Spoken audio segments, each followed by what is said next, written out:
Kessel Hampton, still a chance, is it a goal? It is! He's got the big goal! He's got the premiership! Goes behind, little crossover, step back, wide open, and it's good! Not much help. Oh, he doesn't need any help. How about that? This is the World of Sport. Welcome to another episode of the World of Sport podcast. I'm Jimmy, and joining me is Mitch and Joe. We got fresh blood in the building, and we're brought to you by Pizza Strata and Bar in North Dandenong. The in our personal opinion, the best pizza in the south suburbs of Melbourne.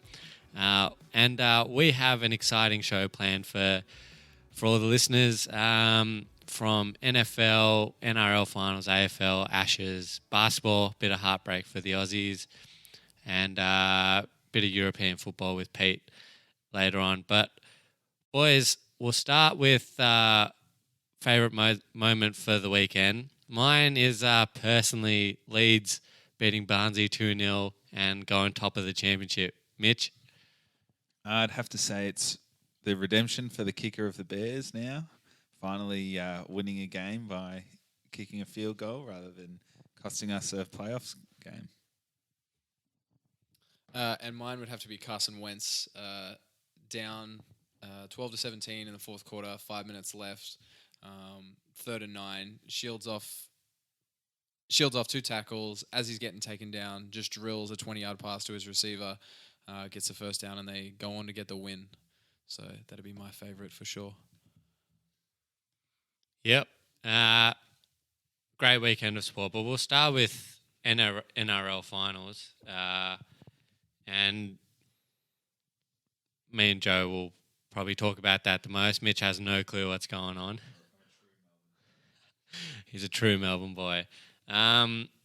Start with the Friday game. Roosters just far too good for the Rabbitohs. Scored in garbage time, the Bunnies, and the Roosters probably lay claim to favourites for the premiership. Yeah, for sure. The Roosters are absolutely number ones for the premiership. Rabbitohs were probably going to give them their toughest task, and clearly that wasn't a very tough task at all. As you said, 30-0, Rabbitohs scored, 4 minutes left. They got a consolation try. But the Roosters were too good up the middle. Cooper Cronk played fantastic, getting the ball out wide when he needed to.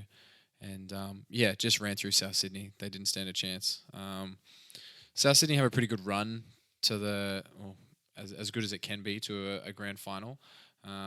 So I'd predict a Rabbitohs Roosters grand final, but I think it's just going to be a very similar result. I don't see anyone touching the Roosters. And their opponents will be the Manly after they sort of disposed of a pretty lackluster Sharks. You know, even with Destroyevich, you reckon the Bunnies will get up over a red hot Rabbitohs? Manly? I think so. The Rabbitohs are a lot deeper up the middle, and Adam Reynolds is playing fantastic. The Rabbitohs really took a step forward when Greg Inglis retired at the start of the year. He definitely was holding them back in terms of getting new leadership and a different sort of younger direction with the club, and I think they've responded really well to that. So it'll be a close game against Manly, but I think the Sharks gave them a lot more trouble than they should have. So I think the Rabbitohs will win. You'd think Manly's chances in that game rest on Daly Cherry Evans and their big players stepping up. So it's probably on them to pull Manly over. But I agree that the Bunnies should be far too good for Manly. On the other side of the draw, our boys, the Storm, at least, image from Melbourne, they got done by Raiders' performance that was bookended by tries. Yeah, there was a few controversial refereeing decisions in that game. The Storm definitely got the better end of the penalty count, as well as some very interesting decisions by the touch judges. And the game was theirs for the taking. I think it was 3 minutes left. They were down in their own half off a kick, and I forget who it was exactly. I'm pretty sure it was the winger, and just coughed the ball up very easily and just flew straight into the Raiders' hands. They went and scored, and the Storm weren't able to make up the deficit. I think this is probably going to be the best result you see from the Storm for a while. I think it's going to be on a steady decline, especially if Cameron Smith retires at the end of this year. They've got guys like Cameron Munster, but I think you're going to start to see a declining Storm over the next few years as they rebuild. There's talk that Pappenhausen's gone up north, and Brodie Croft has been linked with the Broncos as well. So there might even be a clear out of the Storm if they don't win the championship. Yeah, I agree. And especially the Broncos, which we'll get into in a sec, definitely looking to clear house, and they'll have a fair bit of salary cap to play with. A lot of youngsters in their team. Yeah, I wouldn't be surprised if the Storm do something similar. Especially, I think it all hinges on Cameron Smith. If he decides to play one more year, they'll try and retool as per to a rebuild to try and get back and give him another good year. But if he decides to call it, they'll pretty much blow the team up, start from scratch. Do you think it's alarm bells with a loss to the Raiders, or do you think just Raiders? Personally, I think Raiders have, finals footy written all over them. They're just a defensive animal. They held the Storm to 1 try, which is at home as well at Amy Park. So that's unheard of. So I think the Raiders have finals footy written all over them. But does that spell trouble for the Storm? I think it's hard to pin it on one game, and it was very unlucky the way they lost in the fashion that they lost. But like I said, I think it's just a steady decline. The Storm have been very, very good for the last, since sort of like 2000. Since they came into the league, pretty much. Yeah, essentially. But even like since 2006, the last 13 years, they've been top 4, top 6 team every single year. I think it's hard to keep that up. I don't know how much longer Craig Bellamy's going to keep coaching. He's been coaching a long time and had a lot of success. So I don't necessarily think the game spells alarm bells for the Storm, but I think just where they are at as a club is, you're going to see alarm bells there. And in terms of the rest of the finals campaign, does that is it just a blip on their way to a final, or do you reckon that's sort of foreshadowing what will end, how their season will end?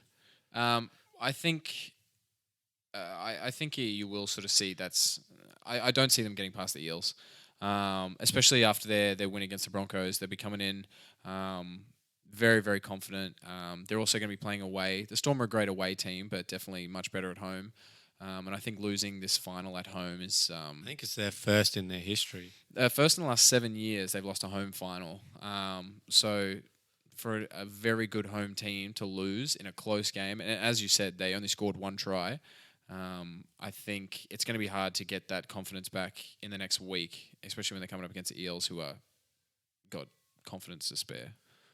Yeah, it all depends on how bad the Broncos actually were, because it could give false security to the Eels. Kind of what West Coast in the AFL did. They smacked the Bombers, unfortunately, my team, who were pretty poor, and then turned around and had all the confidence going into their semi-final, and then got done by just a much better, more disciplined top 4 team. So you just wonder if the same will happen. 58-0 over the Broncos, as we said that they Broncos have some troubles with on the Eels. It just really depends on how bad the Broncos really were, or whether the Eels were actually that good. Yeah, exactly what you said. The Broncos did not show up in that game at all. It's like they never got off the bus. It was an awful game, start to finish. There was virtually no standouts for them. It just seemed like they really didn't want to be there. Like Corey Oates had to come out after the game and apologise publicly, and their coach Anthony Seibold, probably worst case scenario for his first year coaching. They had a very loaded up side. He brought some players from South Sydney with him coming off a grand final appearance, and to get blown out 58-0 at home in the finals was a really poor performance. I think the Eels were home, but I mean that's irrelevant. 58-0, regardless, home or away, is just stupid. That should never happen in finals footy. In saying that, they got quite a young team. I think their forward line is very young. So it's not all doom and gloom. Again, to use an AFL analogy, a bit like Brisbane, very young team. Brisbane went out in straight sets, and you expect them to come back better next year for it. So you got to lose one to win one, as the old saying goes in finals footy. So maybe it's not all doom and gloom for Brisbane. A one-off game, a lot of youngsters getting nervous. Best case scenario, that's what you hope as a fan. Guess we'll find out next season. Yeah, exactly what you said. It is just one game, but it just sounds like from like what I'm hearing, they're treating it a lot more than just one game. It seems like they're really looking to blow the team up. Brisbane are probably one of the most passionate NRL teams in terms of they expect absolute perfection all the time. They have a very passionate fan base, and they're not afraid to call people out or anybody, who's not Darren Lockyer, essentially. Anyone who doesn't have that name and you have a bad game, you expect to hear about it. So I think there's quite a bit of overreaction. The game was just yesterday. So I think in the coming days and in the coming weeks, I think people will tend to, forget as the rest of the finals campaign goes on. So I don't think you'll see as much reaction as they're talking about. And exactly like you said, they're a young team. Like, they have a lot of potential. Definitely some pieces could be moved on, but the core of that team is very young and could be good for quite a long time. You were saying there was potential for a clear out. You reckon that will eventuate? I don't know. It depends. Darius Boyd's the biggest one being linked with it at the moment. He's their fullback, their captain. He's known as Wayne Bennett's son in a lot of NRL circles. He has pretty much followed Wayne Bennett to every club he's been at, besides South Sydney, and that was mainly because he left after the season started, and he didn't have a choice. He couldn't change that late. So it'll definitely be interesting. I think Darius Boyd is a good chance of moving, and I wouldn't be surprised if he ends up at South Sydney if Wayne Bennett stays there. But talks of McCulloch and Anthony Milford getting cleared out as well, I don't think will end up eventuating. I think it's very much just sort of finger pointing. Emotional reaction. Yeah, of course, exactly. Like, they did poorly. It's very easy to point blame at a few players and say they're the reason, but I think when you look at it, especially a few weeks from now, with a bit more of a clearer head, I don't think any of that's going to eventuate. So looking forward to the semi-final and then your eventual winner. So next week we have the Rabbitohs Seagulls on Friday night and then the Storm Eels on Saturday night. Who progresses and who's your pick for the premiership this early on? I'd love to see the Rabbitohs win, but it's definitely not going to happen. I don't see, in the end, nobody's going to topple the Roosters. I don't see anybody giving them a hard game. If anyone, the Raiders, if they progress to the grand final, I think could definitely give them some trouble. Just up the middle, they're very strong. In finals footy, it slows right down. It's very much reliant on the forward pack pushing the ball up the field. Well, they play their best footy at low scores, exactly like the Storm game. So if it's low against the Roosters, defense always comes through. Exactly. And they're a great team away from home. They've just been a very solid team with some very solid pieces. Gareth Widdop is back in. He's a very experienced 5'8". I don't see anybody beating the Roosters. But in terms of next week, I think the Rabbitohs will beat Manly. I think it'll be a close game.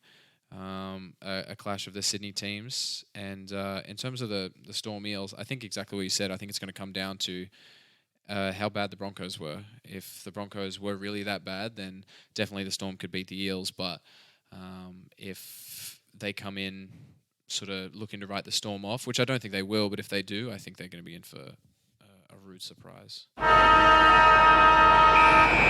right, moving on, and we have the Ashes. Australia wrapped it up after the fourth test where they retained the Ashes.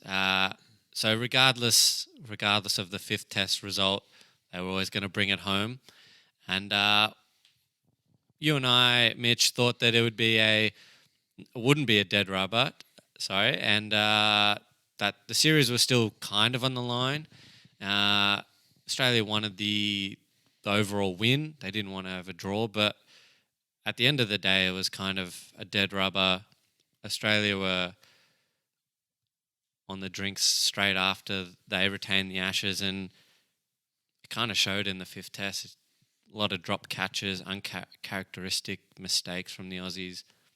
We dropped Denley like 6 times in both innings combined. Bit of a crap test, to be honest. I didn't really stay up to watch any apart from the first day and stopped completely after that. Didn't even watch any of, just looked at the scores and the highlights. So we'll do a bit of an overview. We won't talk about the fifth test. Big one for Australia, at least, is Warner, and we have conflicting views on whether this is his last test. Doesn't happen very often where we disagree with each other, but this is one of those few times. I think his spot is safe. I think it's as safe as houses. But I also came on last week and said he's gone, or 2 weeks ago and said he was gone. There's no way he was playing in the last test. But I think if he played this test, why drop him, especially coming into a series in Australia? I mean, decks like the Wacker and the Gabba are just a batsman's dream. So, and I think Ricky Ponting came out in the week and said Warner is one of the 3 players that are a lock for the batting lineup. Well, here's where I disagree with you, because they wouldn't just drop him willy-nilly for the last test if he's played the first 4. So I think they just sort of went with consistency, like, all right, we'll give you one final chance to prove yourself. And once again, Stuart Broad got the better of him. And I personally think that this is the last time we'll see Dave Warner in tests in whites for Australia. He's had a garbage series. Like, even when he scored runs in that one innings, he looked poor. He struggled to those runs. I think you're much better off investing time in Bancroft or Harris, or even, dare I say, a Renshaw, or someone else young and promising, because I think Warner's past his use by date. How dare you suggest we invest in someone young and promising? That's not like Australian cricket. No, I think none of the Australian openers have really been able to make runs, and the ball. Well, none of either team's openers or batting lineup in general, but we'll stick with openers for this argument's sake. None of the openers in either team made runs. Yeah. The first 50-run opening partnership happened in the last innings for England, with Denley and Burns making runs. Yeah, so I think the ball was doing a lot early, so it is a bit hard to stay in, and so I think they can be a bit forgiven for going out fairly cheaply. Yes, but 9 out of 10 innings cheaply is inexcusable for Australian Test cricket, especially when you have Steve Smith making runs for fun. I know he's a freak, different breed, from a different planet, whatever superlatives you want to use for Steve Smith. But Marnus Labuschagne looked fairly comfortable, and you had a host of other players, quality, make runs. So for Warner to look out of his depth in an Ashes just screams dropped for me.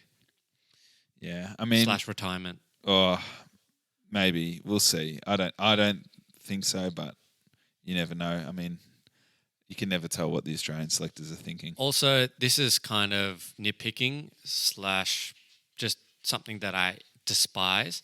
The fact that when he went out in the most recent 5th test, he was smiling, sort of laughing, being all jovial about it. If that was, I want to see emotion, like, damn it, I'm out. I can't believe I've done that again. What's wrong with me? I want to see him care about his wicket, not just walk off. You know what? Whatever. Stuart Broad got me again. I tried my best. I want him to be disappointed. Yeah. I mean, I'm sure he is disappointed, but yeah, you do see even Steve Smith when he goes out for 211 and he's only gone out because he's trying to push the run rate. He's still mad at himself, or even he'll misplays a shot and he'll practice it 37 times next to the stumps. So, well, that's been Rory Burns' biggest positive. I've heard lots of the English media. Can't remember who it was exactly, but they were saying the best part about Rory Burns is he will go to the net, similar to Steve Smith, and work on things that he needs to work on. And a lot of the Australian media, and hell, Mitch, it was you and I as well when the series started. We said Burns is just easy wickets. Roy is easy wickets. Roy turned out to be easy wickets and got dropped.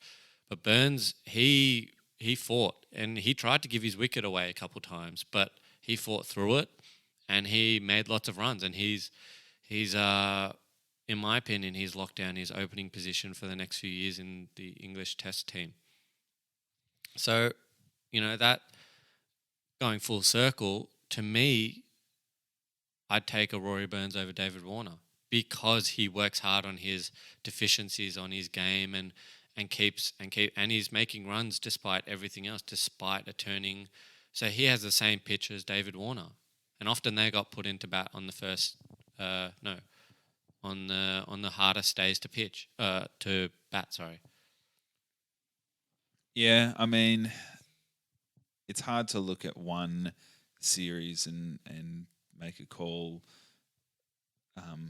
that big, but you have to remember Warner does have a lot of runs on the board. I mean, I saw him make a century in a session, and I didn't even think that was possible. So he can do amazing stuff, and maybe he's just one of those players, one of those horses for courses that you keep in for any test in the Australian conditions, or you drop him for anything on the subcontinent and in England. But I think he's still a very good player. Well, Kawaja got dropped for a whole lot less. So, if they're going to be consistent, then Warner has to, in my opinion, I understand that Warner has a bunch of runs on the board and that he had a great Cricket World Cup. But maybe, in my opinion, his time in Test match cricket is done. And I'm all for him to be a one-day or a T20 Australian player. He proved it at the World Cup. But maybe it's time to invest in a new Test opener. That's all I'm saying, is that maybe it's past his due best use by date. That's the one. Another sort of interesting question I wanted to raise is Australia retained the Ashes, as we've mentioned, but despite all the batting woes from both sides, I think at the end of the 5 tests, England will be the happier side because their batting is far further along the line than Australia's. I mean, it's a big call. I understand. That is a large call, but I did think maybe they had a more even contribution from across their lineup. But Steve Smith, I think, is streets ahead of the next best batsman. So even just him in a side, like even if you just put Steve Smith in like the West Indies side, it would still be, you'd still think, okay, they're a dangerous batting lineup. But also you have to keep in mind that these guys play there every year, play there all throughout their lives. So they're much more used to these conditions. And I understand you're playing international cricket, you've got to be able to play in all types of conditions, but they play county cricket, whereas we play shield cricket on flat decks. So yeah, agreed. But that would make it even better for England because it's bowler-friendly pitches. So my argument is that you have Burns and Denley emerge from the batting lineup for England. You also have Root and Stokes, who are just world-class players. And you also have, people often forget, Joss Buttler. He batted himself into form towards the end of the series. So that's 5 batsmen, who are all on the up. yeah. So compared to just Steve Smith and sort of Marnus Labuschagne. Well, you also have to think Matty Wade made 2 centuries. There was no English players that made 2 centuries. And Travis Head played a really good series as well. I'm surprised he got the boot for Mitch Marsh. It could have been a bit of management test syndrome. Yeah, could have woken up a bit dusty the morning of. But I think it's not all doom and gloom. It's not all Steve Smith and 11 and 10 wood ducks, but there definitely is a lot of room for improvement in the Australian batting lineup. I think we have more talent, but until they fulfill that talent, that's my argument, is that England have found themselves in a much better position despite the loss because they've found people who have started to perform. Yeah, starting to step up from that second Exactly. tier. In particular, Rory Burns. I mean, considering all the slack he copped before the series started, I think it was like Chappelli or one of those commentators was saying that if I was a Australian opening bowler, I'd be banging down Tim Payne's door and asking for the new ball, but not just the new ball, the first over of the new ball, because I want 2 wickets to start off with. And, to come to the end of the fifth and final test, and Rory Burns is almost locked down his English Test career for the foreseeable future. That's huge. And Stokes isn't just a one-day player anymore. He's now proven Test match batsman, especially at the death when it was on. Denley, he batted pretty solidly all series. Lucky to get dropped several times in the last test, but that comes with cricket. Catches win matches. And Root, I mean, not great, but he's the 6th best batsman in the world according to the ICC, so that has to count for something. And he had a few good innings, so I think overall England wouldn't be too happy. And Joss Butler batted himself into forward. They wouldn't be too happy, all things considered, that they're starting to get a Test match team together, in particular with one eye to the final of the new Test match format. Yeah. And quick shout out to the Southern Stars, the Aussie women, who absolutely destroyed the West Indies in the Caribbeans. And, all this talk about Steve Smith and just carrying Australia a massive, as long as you want. Elise Perry is hands down, in my opinion, one of Australia's top few athletes, up there with Ash Barty, Sam Kerr and Steve Smith. I know it's a big statement, but she's genuinely a superstar. She got Player of the Series again, and I in the Ashes where they completely smashed England as well. I stayed up and watched her take 7 wickets in that one, in one innings. It was just incredible cricket from her. So a massive shout out to our women. There's not much to analyse about that series because, well, they won by something, I think it was 170 odd, 150 odd, and 8 wickets in the 3 ODIs. So it wasn't even a contest. Yeah. And in women's cricket, that's a massive margin. Yeah, Australia's just miles ahead of their nearest competitor. It's not even fair. Shifting gears, and finals footy is definitely heating up. We're finally starting to get some good games of footy, and the semi-finals did not disappoint with an unbelievable finish in the Lions Giants game. But we'll start with at the Cattery, and a big win from the Cats despite all the talk surrounding their form and post-bye form and how they played last week. They took it to the premiers. Yeah, the reigning premiers are out of the contention now, but it was a decent win over 3 goals, but good fight back in the Eagles by the Eagles in the second half of the second quarter and the third quarter. It probably would have given a few Geelong fans a bit of a worry, but I don't know if I mentioned it last week on the podcast or not, but Geelong has had terrible history of first quarters in finals. I think before last weekend they've been outscored 172-40 or something like that in first quarters. Yeah, I'm not sure they scored more than 2 goals in the last several weeks. Yeah. I saw a stat on it. It was like 0-1, 0-2, etc., etc. So I think a 5-goal-1 first quarter is really what they needed. Well, their coach, Chris, there's vision of him giving them an absolute spray before the first bounce, getting them G'd up, if you will, for a big first quarter.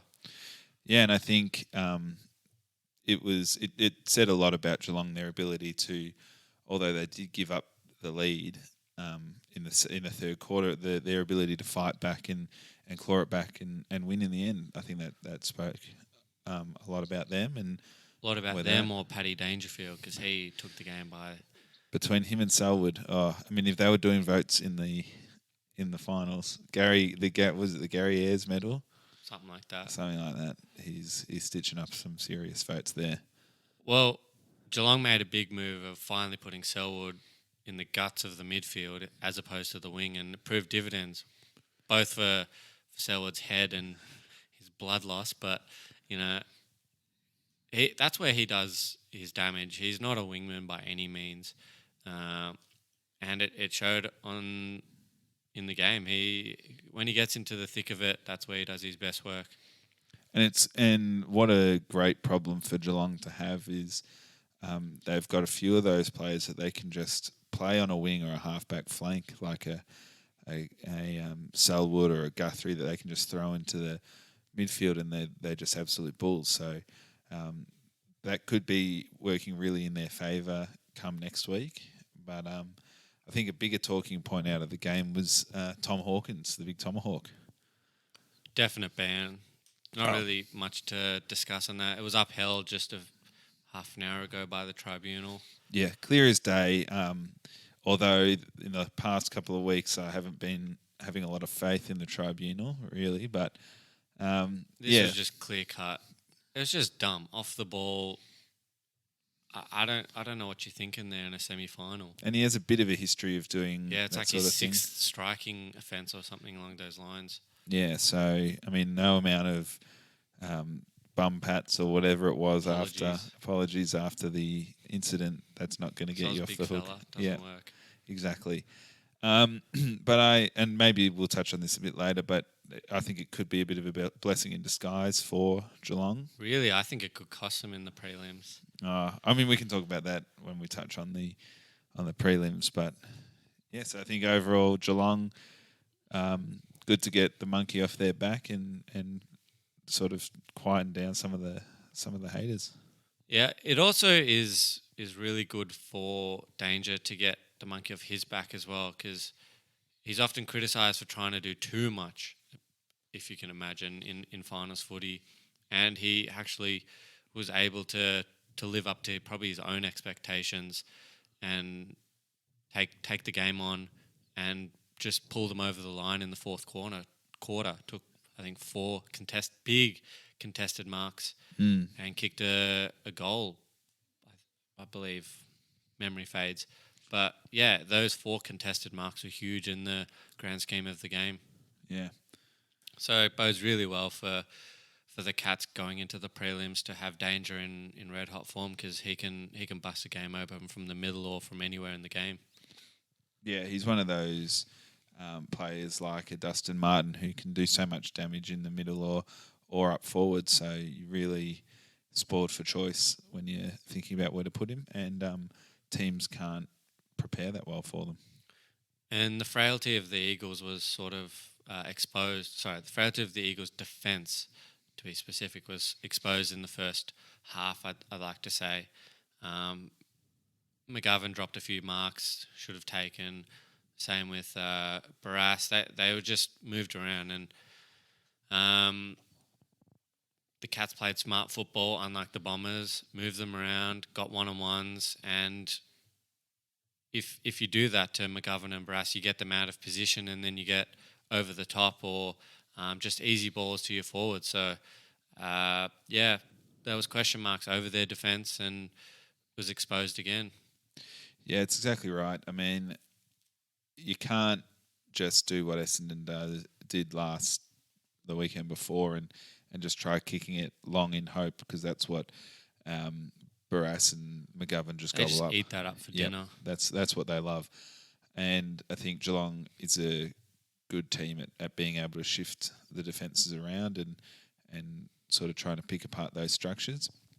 I also think it was a big week for West Coast, emotional week. Yeah, I was going to A ask lot of about off that. the field stuff, and maybe it was a bit of a case of planes, trains, and automobiles to get to the MCG. But I mean, as we've kept on saying all month, that you got to win at the MCG, and West Coast didn't win at the MCG. So, bottom line, you can't win a grand final if you don't win at the MCG. There's always going to be distractions in sport, so the mark of a champion team is to deal with them.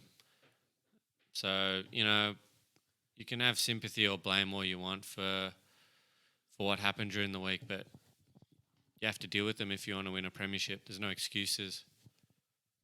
Yep, definitely. So I guess the other big match was probably the most exciting match I've seen in a while. The Lions went down. Everyone, I think, was getting around the Lions, but they went down to the GWS, the Thugs from Western Sydney. Yeah, good way of describing the Giants, the Thugs. In particular, Toby Green. I think it's his one match suspension is a bit over the top personally, but we'll get to that in a sec. The game itself, pretty, just intense. The winning goal ended up being from a throw from underneath. I don't know if you saw that. Yep. It's hard to blame the umps for that because it's in the heat. It's inside a tackle essentially. And you highlight that one because it was the last goal, but if you went through the whole game, you could probably pick 30 moments where you could point to and say that cost us the game or that saved us the game. So I think a lot of players throw anyway. It's just the fact that it was the winning goal that it got highlighted. Yeah, I think obviously umpires can't pick up on every single thing that happens. So particularly if they're blindsided, like in that. Yeah. situation. If there's bodies in front, it's just limitations of the game. But I think Brisbane showed a lot of maturity. They fought back a number of times from sizable deficits. So for such a young team, speaks volumes of them. And really bright future for them, I reckon. Although they went out in straight sets, come next year, the next. It wasn't about this year, I feel like, for Brisbane. It wasn't about a premiership this year. It's about what's going to happen in the next 5. Their projection. Exactly. I think they're just going to be a really strong team in the next 3-4 years. And as we said in the NRL segment, you got to win, you got to lose one to win one, essentially. So they get 2 games of home final experience. That's invaluable for a young team. But in saying that, they have to be wary they don't pull a Melbourne and just completely fall off the face of the earth or become too overconfident or, whatever it was that Melbourne had go wrong. Brisbane can't afford for that to happen as well. So they have to be, I think it was Jimmy Bartell or Lloydie or one of them was saying they have to be ruthless in the off-season to keep the projection going upwards. Yeah, I remember hearing... I think it was in 2012 when Hawthorn was by far the best team during the whole home and away season and ended up losing in the grand final to Sydney. All the senior players, Hodgie, Sammy Mitchell, all the leadership group rocked up to the first day of pre-season with all the draftees, with all the rookies. And they said, this is the tone we're setting. We are not losing finals again. Do you think losing Hodgie to retirement will be big in terms of the Brisbane Lions next season? To have that bounce back attitude, culture, whatever you want to call it, to have that experience to instill it into the next generation? I think when you lose a lot, when you lose a player like Hodge, not so much from a skills or talent point of view, because I think he was getting a bit found out by younger, faster players. But I think any wisdom he could impart, he would have. And he may still be there in an off-field role. So you never know. And I think now that there's a lot more players that have that finals experience, and especially losses in finals, then they might be able to carry that through with the younger Hodgie generation. becomes less important in terms Yeah. of the leadership. Yeah, exactly. But yeah, I mean, if we want to talk about the Toby Green incident, I think his suspension this week is for his incident last week. I Yeah. think for his history, he got suspended this week. And the match review, Michael Christiansen, I think it's Michael Christian. whichever, he came out and said each incident is evaluated on its merits. I think that's horse. Yeah, You it's know absolute what? garbage. And I think they reacted. I think, first of all, I think it was, does Toby Green have a single brain cell between his ears? Because the one thing he shouldn't have been doing is putting his hands anywhere near someone's face. He should have known that every station, every media outlet in the country would be viewing everything he does with a microscope, especially hands near the face. Yeah, everyone was going to be looking at it. Everyone was dirty about what happened to Bontempelli, because that was a really bad look. And I think it wasn't a good look what happened to Lachie Neale, but it definitely wasn't as bad. It's even less conclusive than the Bontempelli one. I think far less conclusive, and even just from like the optics of it, it looked much I can't worse really see anything that against happens the Dogs. that looks suspendable. But that being said, I think he deserves a week off just for what he did to Bontempelli. And I think he should have been sitting out for the game against Brisbane, and he really proved to be the difference in that game. So I think Brisbane probably has a right to be a bit annoyed at that. In saying that, he would be a massive loss to the Giants. So for finals footy as a whole, you want him to play because he racked up 30 disposals, two goals. That's huge from a midfielder. He was by far their best player for the last 2 weeks. So from a finals perspective, I definitely want him to play next week. Yeah, and I think I want Collingwood to lose. Yeah. Oh well, I want GWS to get absolutely smashed, just because I'm dirty at Toby Green. But I also think Toby Green, the last 2 weeks, has definitely been their best and most important player. They lose him, it's a lot of trouble. But if they lose him, but they can get Cornelio back in, boy, that's a big in. If they get both of them back, you almost sneak them in as favourites. But they start behind the 8 ball, playing at the G, a home crowd for Collingwood. And they can't win at the G, so that's one big problem. But, I mean, it'd be a massive boost to have both Cornelio and Toby Green. Yeah. Do you think his suspension will get rubbed out or upheld? You never know. I mean, I think if logic prevails, he gets let off. If, I don't even know how to describe it, but if his past indiscretions, he may have. I mean, tied his own noose with his past behaviour, but I think I don't think he will miss next week. If they appeal it, I don't think he'll miss next week. If he went to the tribunal last week and got off, then if he goes to the tribunal again this week, he'll get off. So I tend to agree with that. So looking forward to that Saturday game, Pies Giants. Who wins? Pies. They've had the week off. There's rumours of DeGoey coming back, recovering from that injury. Yep, and Giants have really struggled to win at the MCG, so I think the Pies for me. I think their chances rest on Cornelio and Toby Green coming back. I think their only chance is if both of them come back. But if not Cornelio, but Green plays, which I think he will, then maybe their, as you put it, unsociable tactics light up their game again and they get over. I mean, they have the two best defensive intercept pair in the comp, Haynes and Davis. Yeah. So...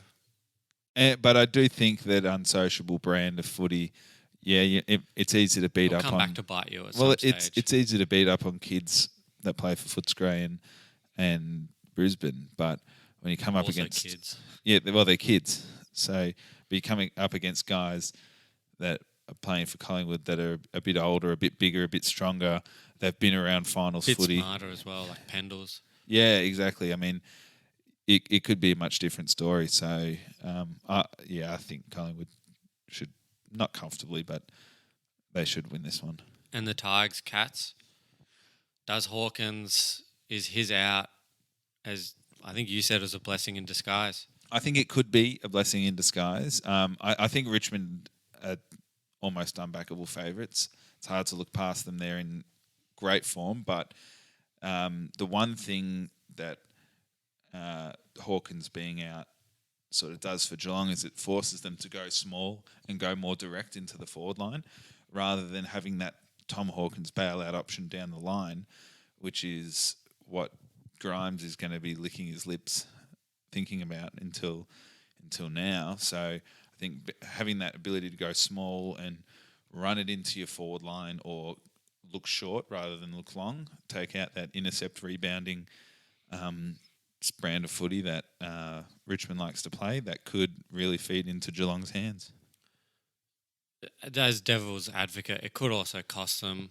I mean, he's kicked 4 goals last week, I believe, or on the weekend. And he also helps Radaglia out heaps by taking the biggest defender away from him and allowing him to run and jump. Whether he can actually mark is a different story. Yeah, I mean, finals footy, you always have to have that bailout option, being able to go long down the line to a big marking forward. But, this is the last roll of the dice. I mean, loser goes home. So you might think, well, we have no bailout option, but, I mean, all the chips are in today. So I think the Cats win or lose the game from clearances with their bulls. Selwood in the middle, Dangerfield in the middle, and Ablett on the outside of the midfield. it'll be an interesting midfield battle, I guess, then, with Martin, Koch and Prestia versus Dangerfield, Selwood, Ablett. It's probably the two thoroughbreds. So you're tipping Richmond and Collingwood? Yeah, Richmond-Collingwood grand final. It will be huge. Yeah. I'm just going to tip Cats Giants just for devil's advocate. Boy. But, I mean, Cats-Giants... Would kind of be a disappointing final, wouldn't it? It really would. I mean, Tigers Pies, I'm thinking have all the 120,000 at the MCG, and then I think they would just have to shut down the entire city after whatever team wins, because win or lose, people are fighting. So I think it's going to be an absolute mess on the last Saturday night of September. So steer clear of Melbourne City. And if the Giants end up winning the premiership, all 2 of their supporters would shut down Greater Western Sydney. Oh, you'd break the record for the lowest ever attendance at a grand final. They would be giving away tickets to that grand final. Yeah, it'd be pretty funny. I guess we'll wait with intrigue for next week next week's episode to break down the prelims and preview the big one. Yeah, the big one.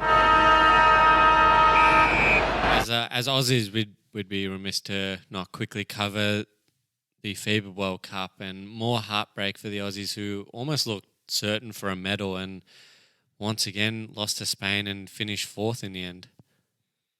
I definitely think that Australia lost that game more so than Spain came and took it from them. They had, I believe, an 8-point lead going into the 4th quarter. As you said, they looked assured for a gold medal, or to get into the gold medal match, and they, I don't know what to say. It was, they just lost. They just flat out lost it. They had it. It was right there.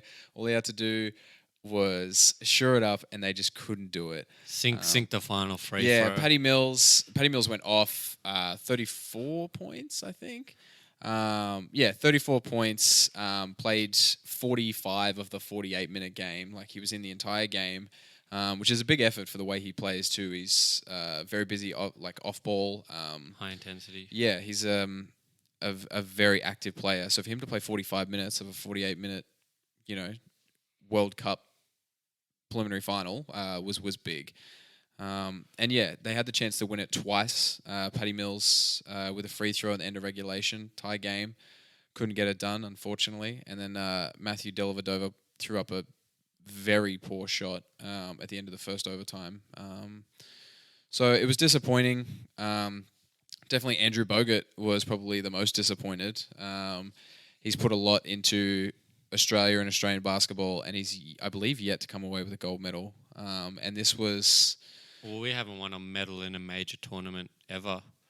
I think we got a bronze, maybe, a few World Cups ago.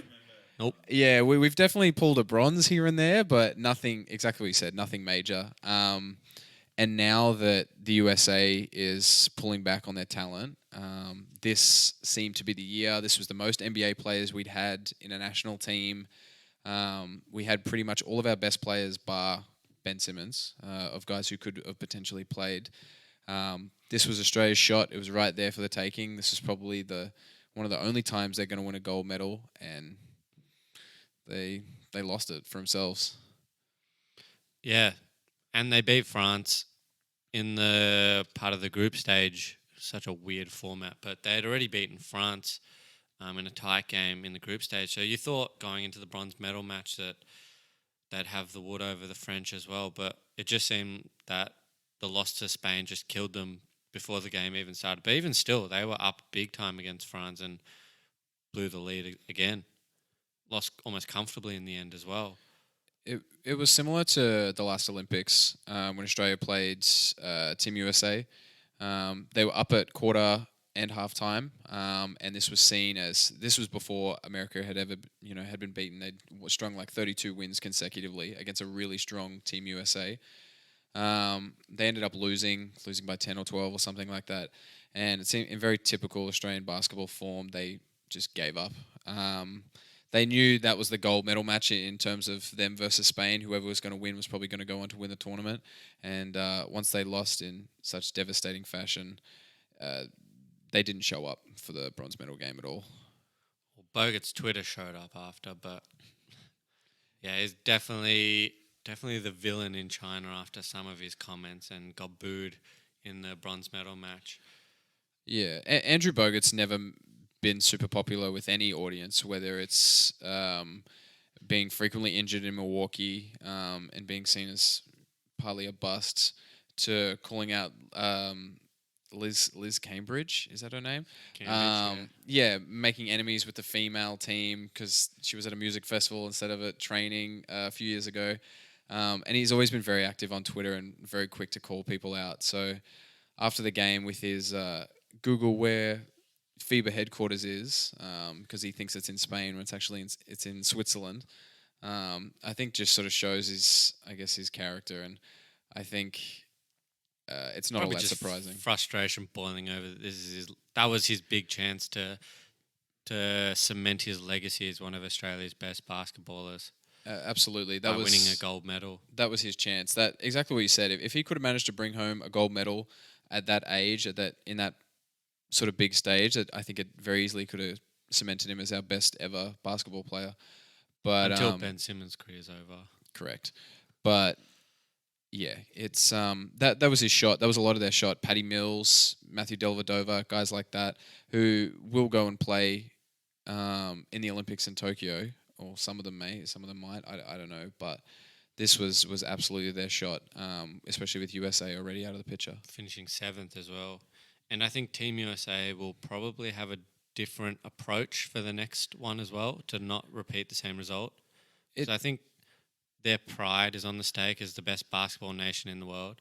In particular with this, sorry to interrupt, the Olympics coming up as well. I think a lot of the big stars will see that they lost and it's not a pushover anymore, and that the medals actually are important and mean something. Yeah, like Kobe Bryant came out and said that he was at the game. Yeah, somebody spoke to him and was like, "Oh, what do you think now? The world's like the rest of the world is caught up," and he said the world's been caught up for a while, since sort of 2004, I think it was, when Team USA came third in the Olympics. The world has caught up. So I think Team USA, the Team USA director came out and said that I think his words were, "Oh, we will, as selectors, we will remember who decided to pull out, like Anthony Davis and things like that." But I think in 2 years' time, if Anthony Davis says, "Hey, I want to play at the Olympics," Anthony Davis is going to play at the Olympics, and that's the same with a lot of those big name guys. And if you're right, and some of those guys decide to take it personally and are like, "No, I'm going to play," then I think it's going to very quickly delve back to the way it used to be of Team USA blowing everybody out. Well, I think most of those big NBA players won a gold medal from the Olympics. I mean, especially if their 5 of their best players are in the starting 11. Anthony Davis, LeBron, etc., etc., etc.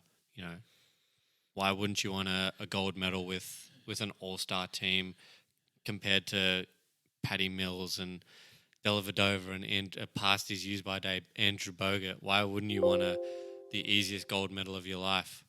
Yeah, and I think not so much for LeBron, but I think those younger guys who haven't had a chance to play at the Olympics yet, or win at the Olympics, I think they will be keen to turn up. And like a lot of people were mad that all those guys pulled out, but we're about to go into easily the most open NBA season we've had in the last 6, 7, maybe 8 years or so, where there hasn't been a clear, definite favorite or one or two teams that are absolutely going to win.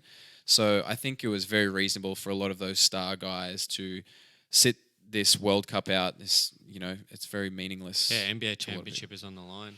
Yeah, and most guys never win an NBA championship, but a lot of people win gold medals, like in terms of numbers. So I think it was to be expected that those guys would sit out of this tournament.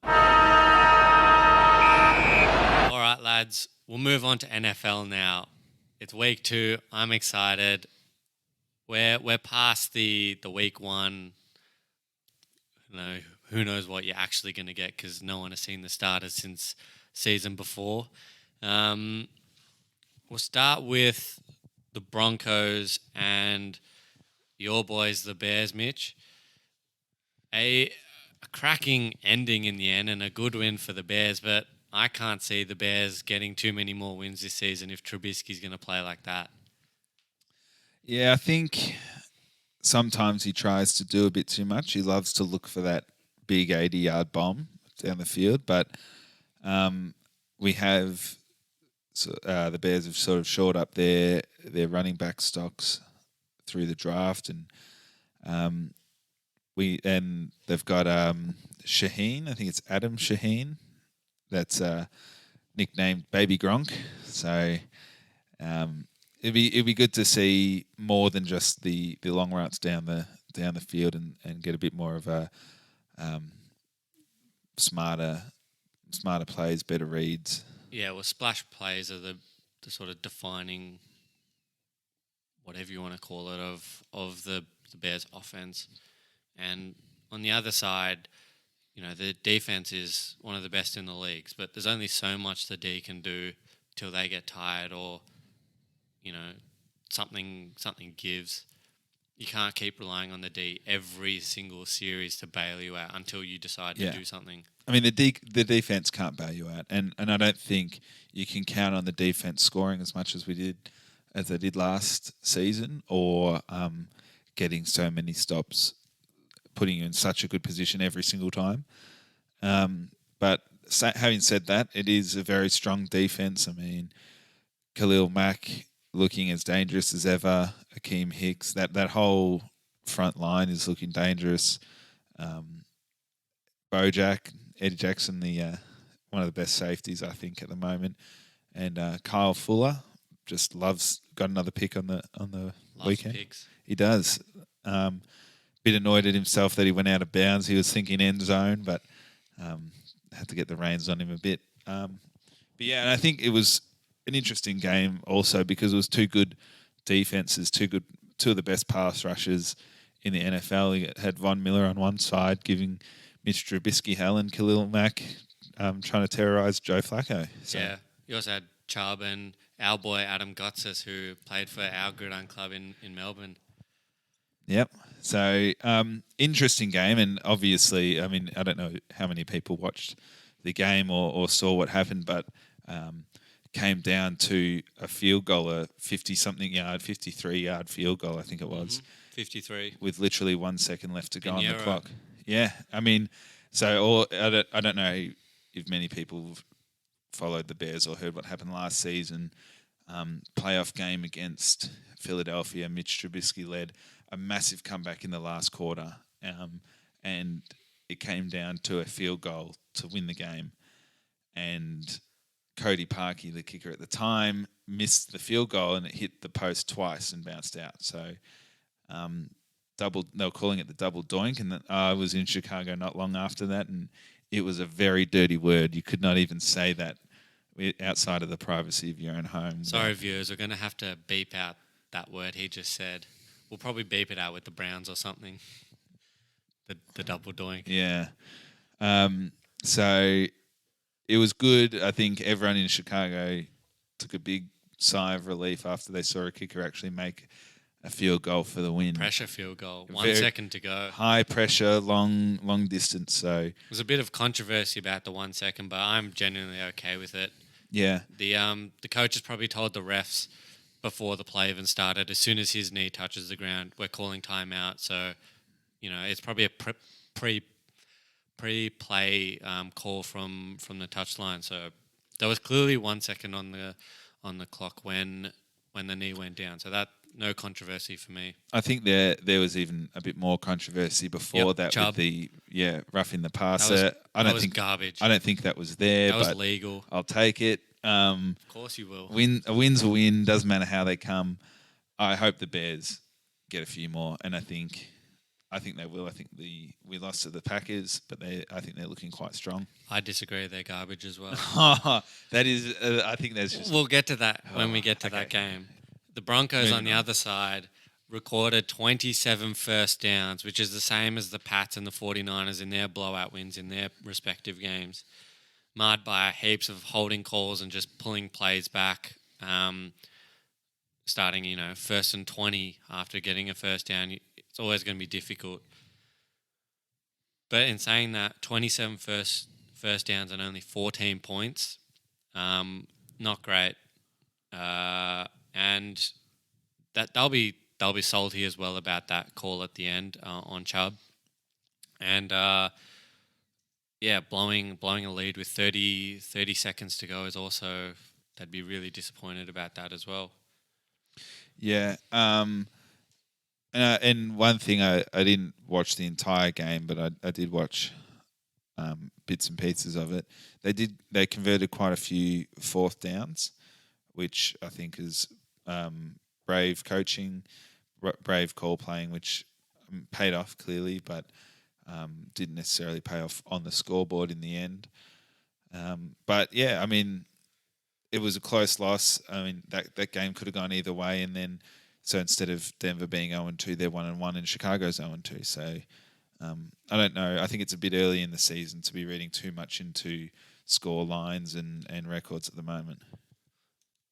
If the trend continues for Chicago, I wouldn't be surprised if Trubisky gets the boot potentially, and they look for a new franchise quarterback. Potentially, it's too soon to say now, but well, there's a couple of very highly rated quarterbacks that are going to be in the next draft, and I think Miami's putting in an early case for Tua. yeah, you wanna get Goldilocks. I can't think of his name. Plays for Clemson. Trevor Lawrence. Trevor Lawrence, that's it. He's a baller. I don't believe he's eligible this year. No, he's going into his second year of college. That's how good he is. Yeah. Oh, I mean, I've heard said a number of times that he could already be playing NFL straight out of high school if it wasn't for the eligibility rules. And I've watched some of his games at Clemson and watched some of his high school games, and he's just an absolute freak of nature. He should be playing in the NFL, and when he does, he'll take over from day one. So yeah, just hope for his sake that he has an offensive line around him, unlike Kyler Murray, who just on the run all the time. We'll keep going with the Cowboys and the Redskins. Cowboys, solid win against, I believe, a division rival. The big question is, how much is Dak worth? Another great game, 3 touchdowns. He's in the last year of his rookie contract on $2 million a year. There's talk, just to give the listeners some perspective, Russell Wilson's on $140 million over 4 years. That's about $35 million a season. Rodgers on a bit less, on $134 million a year. Carson Wentz, same sort of bracket, young quarterback, just signed $128 million over 4 season contract, which is about $32 million. And Kirk Cousins just signed a $84 million contract over 3 years, which is $28 million a season. Fellas, where does Dak fall in? Is he worth the money, or should they look elsewhere? He's a very divisive figure in America's team, in inverted commas. I think it's going to be hard to justify giving him big time money when he's not even the best player on his own team. With Ezekiel Elliott in the background, in the backfield, I just don't see how you could possibly justify giving him that much money. Like, he's definitely a good player, but in terms of Russell Wilson money or anything like that, I don't think he's worth it, or he hasn't proved his worth just yet. I think this year is going to be big for him. And I feel like with a lot of those contracts, it was very much the NFL is very much a "what have you done for me lately" league. So I think that the next 11 games or however many, if they make the playoffs, I think is going to be really decisive into exactly how much money he's worth. But if he was like to go down now, and for whatever reason wasn't to play the rest of the season, I think it'd be really difficult. If you had to make the decision right now, it'd be really difficult to try and give him that kind of big money. In saying that, he's been really durable so far, as opposed to Carson Wentz, who ended up getting a massive contract. Reliable, excellent stats. He's got the best stats outside of Tom Brady in a lot of things. Under the offensive coordinator, Kellen Moore, he so far this season, 51 completions from 62 at 82.3% efficiency for 674 yards, 7 TDs and 1 interception. I mean, they're big baller numbers, despite, regardless of whether you have Zeke in the backfield. So is he worth Russell Wilson money? Probably not. But if Kirk Cousins is on $28 million a season, I think Dak Prescott has to be around that mark as well. Yeah, but I think, though, with some of those names you mentioned, like Rodgers, Cousins, they've been great quarterbacks for a long time. And so maybe not... So is Dak. Last 3 seasons he's been Yeah, but 3 amazing. seasons. 3 seasons is only 3 seasons. Rodgers has been a great quarterback for 10 years. I mean, I remember being 15 years old and watching Aaron Rodgers, and he was the number one guy. And he's won a Super Bowl. Kirk Cousins has been a great quarterback for a long time. And I think Dak Prescott, if he looks after himself in terms of injuries, he'll be able to get to that level. But I don't think next year he's walking into Aaron Rodgers money. He might walk into a significant pay increase, and I think he should. He's a great player, and you've got to take care of your quarterbacks and build a franchise around them. So you've got to keep them there. But I don't think you can keep him on straight up into Rodgers, Wilson. 100%. I think you need sort of an interim contract that's not quite there, but still boosts him. Like the 26 to 28, maybe 30 if you're pushing it mil a season. He's an excellent player. I think personally, very underrated, given Zeke and the offensive line he has around him. People say he's a game manager, but you still have to do something with the ball, even if you do safe passes, good reads. He's still mobile as well, and he's reliable, takes care of the ball. 4 intercepts in his first season as a Cowboy. So I think he's worth the money, but I don't think he's worth the big money yet. Yeah. And also, I mean, let's let's keep in mind that they did only just play the Redskins, who are a nothing team. Yeah, and the week before, they also played nothing. They played the Giants, I believe, as well.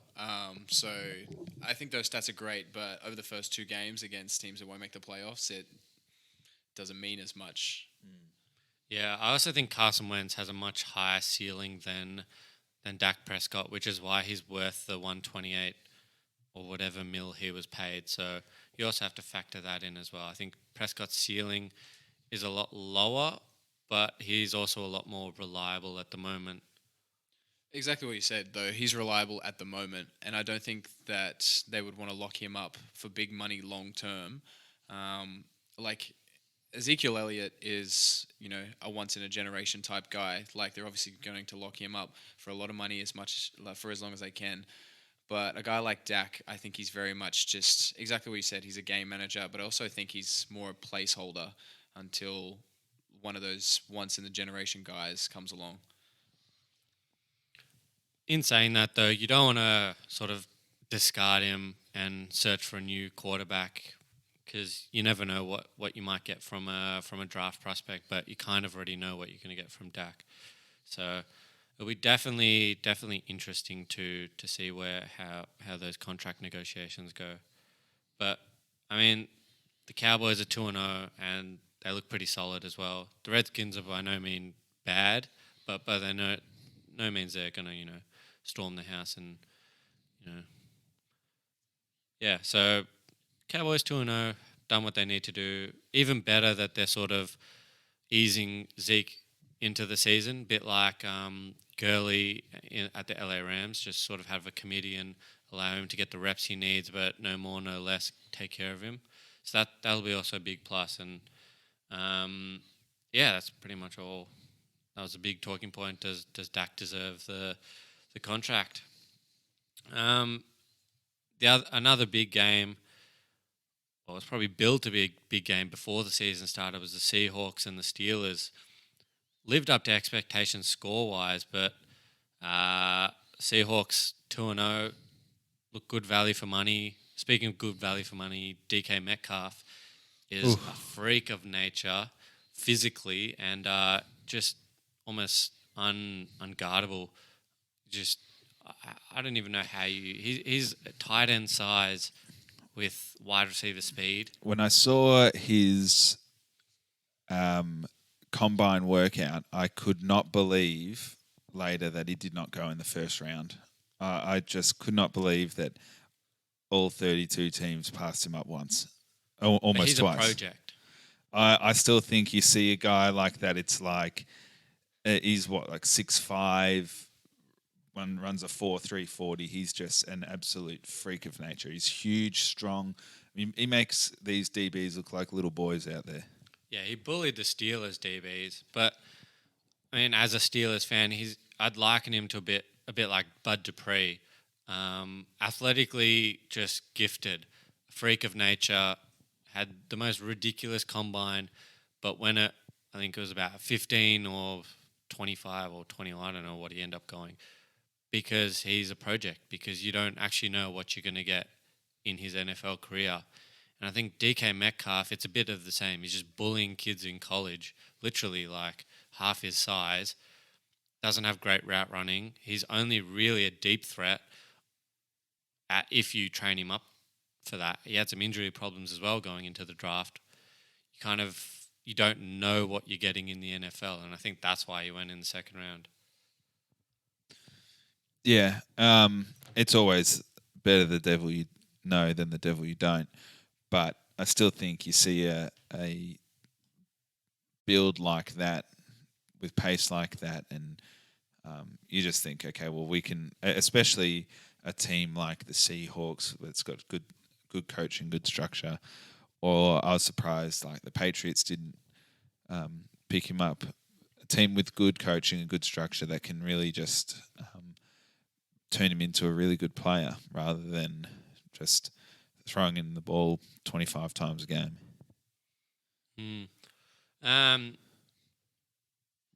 We'll leave DK there because we all know he's a freak of nature. The Seahawks did what they needed to do. The Steelers My boys, they look shaky at best. Ben Roethlisberger's done his elbow. Actually, Mason Rudolph looked better than Ben once he got in, so don't know where that's gone. Big question marks for the Steelers, early contenders for their division. I think now they're I think they're out of it. I think the Ravens are far too good and the Browns have far too much talent to be caught up. So I think the Steelers, for the first time, will get a good draft pick, hopefully. I don't want to say tank, but, let's play for next season. Mason Rudolph looks like a player. Just terrible all over the park, offensively and defensively. Deontay Moncrief is billed as their AB replacement, a veteran. He dropped like 6 catches in 2 games, so he got benched pretty quickly in that game as well. Russell Wilson, 28 from 28 completions from 35 attempts, 300 yards, 3 TDs. Very good game. Very good game. It's not really much else to say. The stats, the end scoreline really flattered the Steelers. And, total yards, 425 to 261. Kind of tells you everything you need to know right there. And the Steelers have to worry about Connors' injury as well. So, big signs for the Steelers. I think they're no longer a relevant team in the NFL. And that's coming from a Steelers fan. So, yeah. You touched on Russell Wilson having a good game, but another quarterback that had an amazing game, but was a bit quiet for part of the game is Big Patty Mahomes, reigning MVP, and they comfortably beat the Raiders to go 2-0 on the season. Comfortably in one quarter. Yeah, Patty Mahomes did have a great quarter. Like you were just saying, Russell Wilson had a great game. Patrick Mahomes had 25 less yards than him in a quarter than Russell Wilson had in the entire game. I don't see, I'm a pretty big Chiefs fanboy, but I don't see anyone not named Tom Brady giving them too many troubles this year. I think they have easily one of the best offenses in the league. Their defense is improving and it has potential, but it's definitely going to be, I think, the biggest hurdle they have to face. But yeah, Patrick Mahomes is an absolute stud. I think easily going to surpass most passing yards this year, on track to break the record at the moment. Yeah. Well, we were discussing this a few weeks ago over some pizza and from Pizza Strata and Bar. Go see them. No, it wasn't. And I said I'm still unsure about Mahomes just because he had an unbelievable offense, including a premier running back last season in Kareem Hunt. And I said a big hallmark of a great quarterback is how they can manage the offense without someone in the backfield that they can 100% rely on to get them the yards every time, like a Kareem Hunt, Saquon Barkley, Zeke Elliott, etc., Le'Veon Bell. So I've definitely changed my tune on Patty Mahomes since the season has started, that he's picked up where he left off without the running game of Kareem Hunt behind him. So I'm on board the Mahomes train. I was skeptical, but I'm definitely on board now because I think, as I said, having a premier running back can skew how good you actually are. I think at the same time, having receivers that you can just toss the ball to and they do everything with really helps. So Travis Kelce, I think, is the best tight end in the league at the moment. And being able to just toss in the ball whenever you're in a pickle really helps. You see the same with Deshaun Watson, can just throw the ball towards DeAndre Hopkins, D-Hop, and that he'll get yards and let him do all the work. So I do think Mahomes is a great player and he's going to break all kinds of records, but I'd like to see him on a team with some pretty ordinary receivers and see how he goes there. I don't think many quarterbacks outside of Bill Belichick and Tom Brady, because don't forget, I don't think it's all Tom Brady. I think half the equation is Bill Belichick's system that allows the receivers to prosper so much. So, I mean, he doesn't have a plethora of talent on the Chiefs. Kelsey, Tyreek Hill's broken something, I want to say. Tyreek Hill should be back now. Like I don't think he's going to miss any significant time, but yeah, he's not 100%. But exactly what you were saying, like I don't think any quarterback in this league is going to do, especially in 2019, 2020, I don't think it's going to do fantastically without significant wide receiver talent. And like you look top 2, 3 teams this year, they've all got double, sort of triple-headed monsters in terms of their receivers and backfield. Like Tom Brady, obviously, Edelman and Antonio Brown. And Keel Harry was their number 1 pick. He's going to be a stud as well. Yeah, so I think it's a bit unfair to sort of put Mahomes in a spot where, he's got a good supporting cast, but I think not every, but a lot of really good quarterbacks have a similar, if not better, supporting cast. I think Mahomes' supporting cast this year is a lot worse than last year. I mean, you only really have Travis Kelce there. I mean, Sammy Watkins is good. Robinson went off this game, but he's not your premier wide receiver. All the while, on rushing, their person with the most rushing was Shady McCoy with 23 yards on 11 carries at 2.1. I mean, that means that there is absolutely no rushing game, which means that the defense, the Raiders, know that you're going to be throwing it every time. And that also means that Mahomes, with the defense knowing that they were going to throw it every time, still went off to players that aren't premier talent. But, I mean, it was the Raiders' defense. Let's just let it be known. Yeah, of course. The team that traded away Khalil Mack, they gave away the second best defender in the entire NFL. So I don't think it was necessarily a great test, but I mean, you can only play the team you're up against. So They beat the Broncos last week, didn't they? Probably a lot more comfortably than the Bears did. Yeah, so it's not like the Raiders are as bad as everyone is making them out to be. So, obviously it's just week 2, so we're still getting a read on things. But as for Mahomes, I'm happy to say that I was not wrong, but that I've changed my tune on how good I think he actually is. Yeah, I think it's similar to what we were talking about with Dak and what Mitch said. Like, you can only play the team you're against. Dak had great numbers. Mahomes had great numbers, even without any rushing yards. But at the same time, they are just playing the Raiders at the moment. When they come up against a really strong defensive team, and even like towards the pointy end of the season, I think if they don't develop a running game early, I think it's going to cause them probably the most amount of trouble they're going to have is knowing they're not getting any rushing yards. Yeah, well, enough about Patty Mahomes. I think we could be here all night. A couple big games to quickly get through. The Eagles and the Falcons. Big win by the Falcons. I think they're also a division rival, I want to say. My memory escapes me at the moment. I don't think so. Maybe not.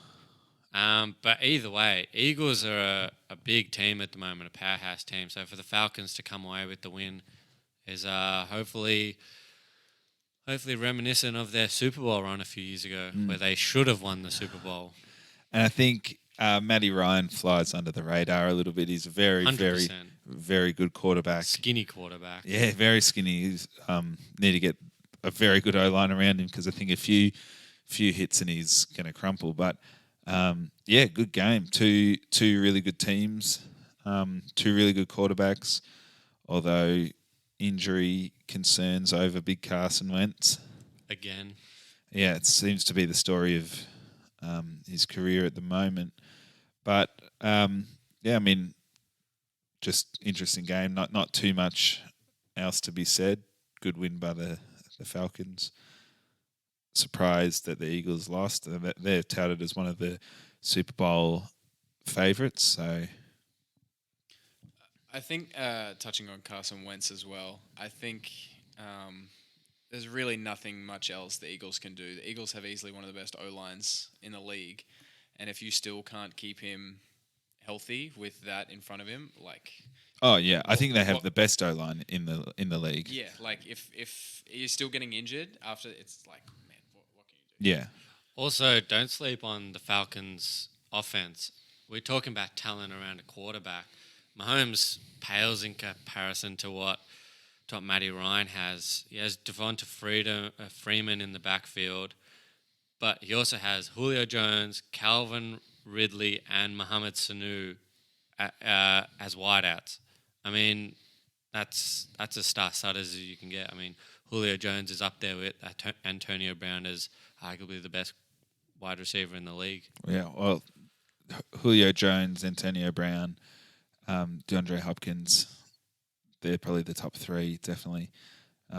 Yeah, and Calvin Ridley's quite a good player. The Bears, He's a great third receiver. The Bears drafted his brother, and I wish we drafted Calvin a couple of years ago. But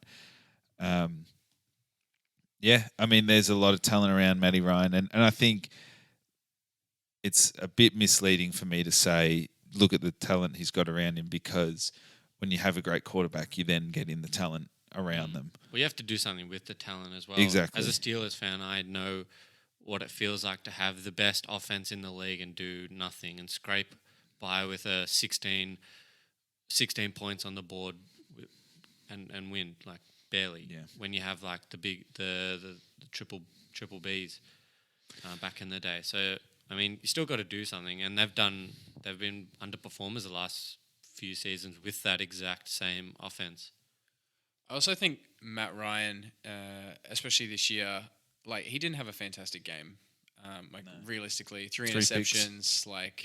His completion rate wasn't fantastic, but he has that ability to have not a fantastic game due to his supporting cast. Like when you're throwing just in the general direction of Julio Jones, it helps. It helps quite a lot. So I think it's like comparing him to Patrick Mahomes. If Patrick Mahomes has a bad game, Chiefs, they lose. There is no way that they win if Patrick Mahomes throws 3 picks, and like it's just not going to happen. So Matt Ryan, I think, and the Falcons are in a lot better position in terms of Matt Ryan can have an off game, and the Falcons supporting cast can still win them. It's just like Big Ben or now Tom Brady. Just when the pocket collapses, you just toss it over to Antonio Brown and let him do the rest. Yep. Like there's no skill involved. You just trust in your receiver. Well, if you have a look, like the play that won them the game was just a wide receiver, like a screen for Julio Jones, like just straight to Julio Jones and hope that he does something with it. Yeah, exactly, and that's exactly what happened. He broke free and scored like 60-yard touchdown to win the game. So, I think, yeah, when you're a guy like Matt Ryan, it's I'm sure he sleeps very well at night knowing who he's got outside. 100%.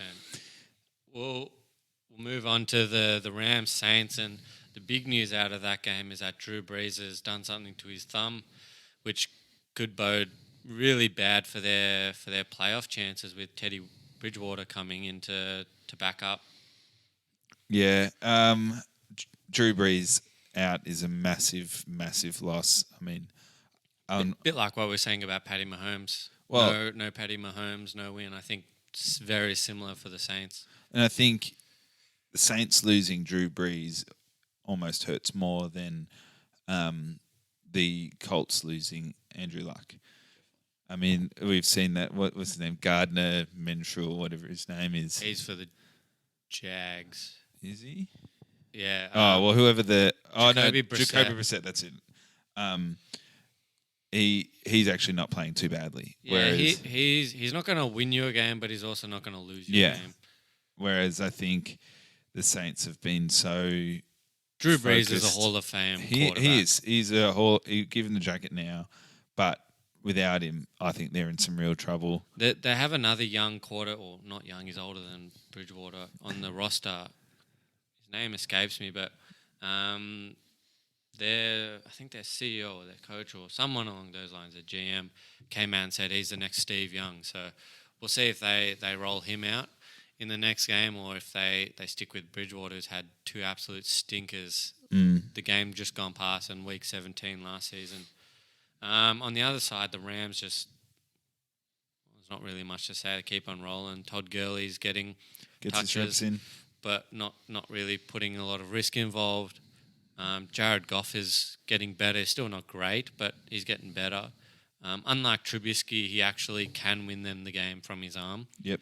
And combine that with Aaron Donald on the other side, I mean, just spells trouble. Just dangerous. Just dangerous.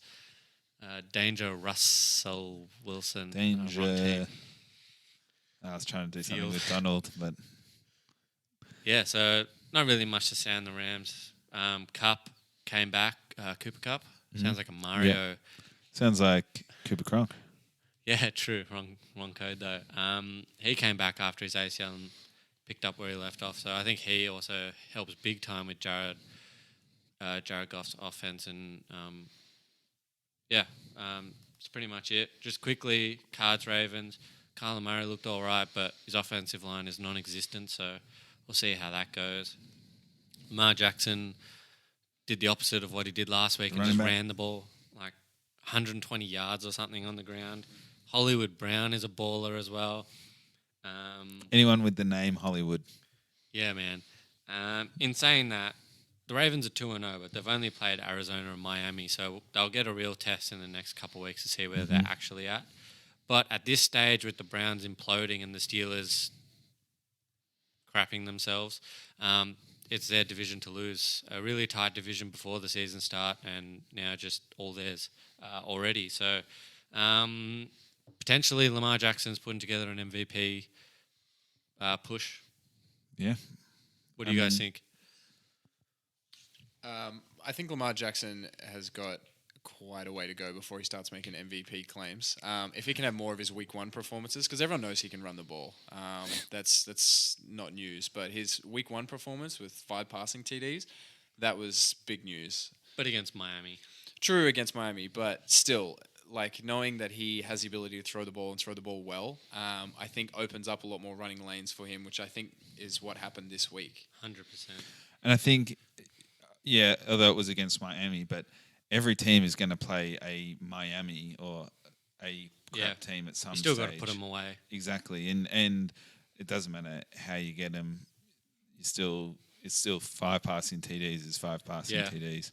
And he threw some absolute bullets Oh, against Arizona as well. So it's not that he can't throw it. It's just whether he can read the defense. He still had a And, very good passing game yeah. against the Cardinals. And the Cardinals, while they're not a great team, They're on the up. well, I mean, they drew with Detroit, and Detroit just beat The Chargers so who had big positives going yeah, into the I mean, season. last year they were a good team, the Chargers. So I think they're in the playoffs, I think, or They definitely win the playoffs. I think they're in the divisional. the AFC Championship against so the Pats.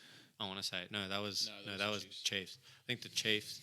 Well, They're up there. we'll find out for next week. But I mean, so the Cardinals aren't exactly like a straight up walkover. So I think maybe it could have even come out of it was necessary for Lamar Jackson to run the ball, not just throw it and can do whatever he wants with it. Good signs for Cardinals that they have no offensive line, almost no talent. I mean, Larry Fitzgerald and a few others.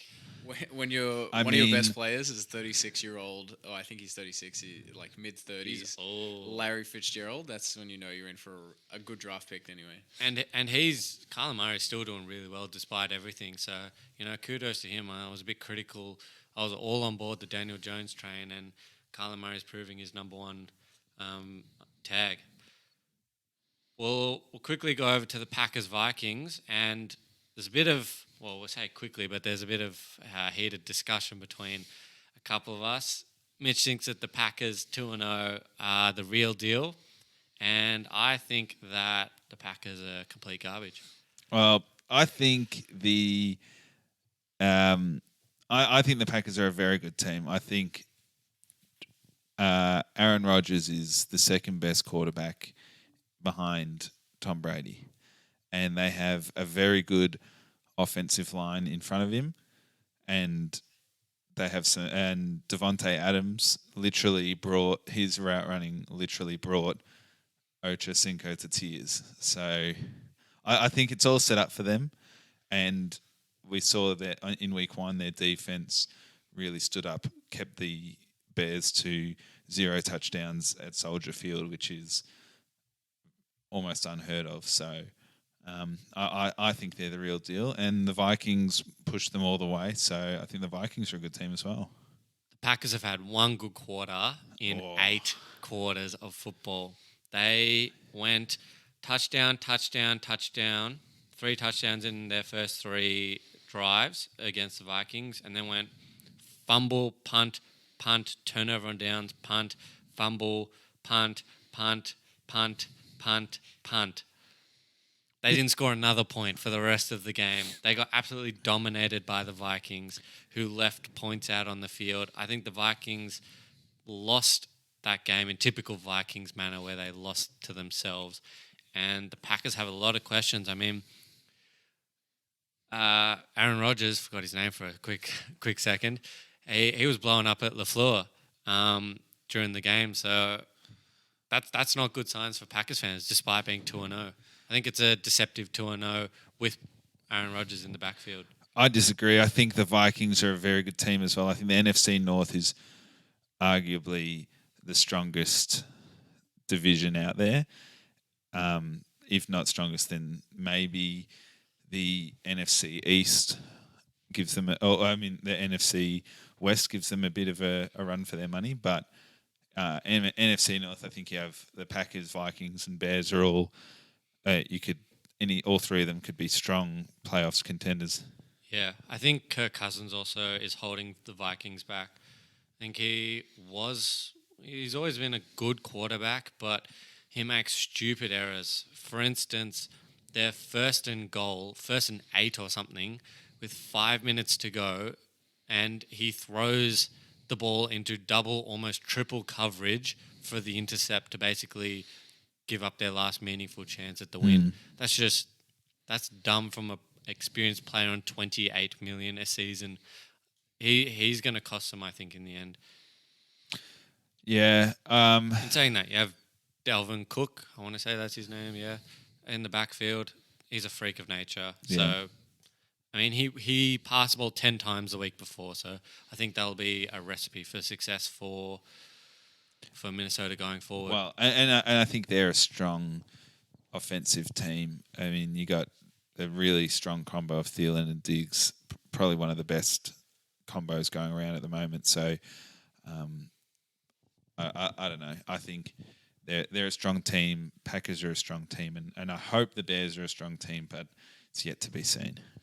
Well, the Vikings' defense kept the Packers to 0 points after their first 3 drives, so it's also strong as well. But yeah, strong division. We'll see who gets on top there. Very exciting for week 2 to be so even so quickly. Probably the last game we'll talk about was the Jags and the Texans. Not too much to talk about. Low-scoring affair, but the big talking point of it is that the Texans invested so much in the off-season in their offensive line, gave up 2 first-rounders for a left tackle and Kenny Stills. And they have Deshaun Watson as their quarterback, and just their offensive line is just atrocious. So, and that kid's just going to get beat up continually. And they were a playoff team last season, but I can't see them doing too much. And I think they've given up a lot of capital for short-term gain, and it's not even proving dividends at the moment if the pocket keeps collapsing. And I think that ever since Andrew Luck retired at the start of the year, and he has come out and said that him getting hit so much when he was younger has affected his early retirement, I think the Texans did the right thing in trying to shore up the offensive line to, I guess, sort of protect their prize asset at the moment. But obviously it's not all going to plan.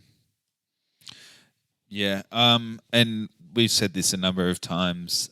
I think the O-line is the most important position in the NFL. well, when you're trying to build a team, the O-line is the most important position because a really strong O-line can make a mediocre quarterback and a mediocre running back look good. Such as Carson Wentz. I guess we'll find out. Yeah, we'll find out. If he ever gets onto the field again.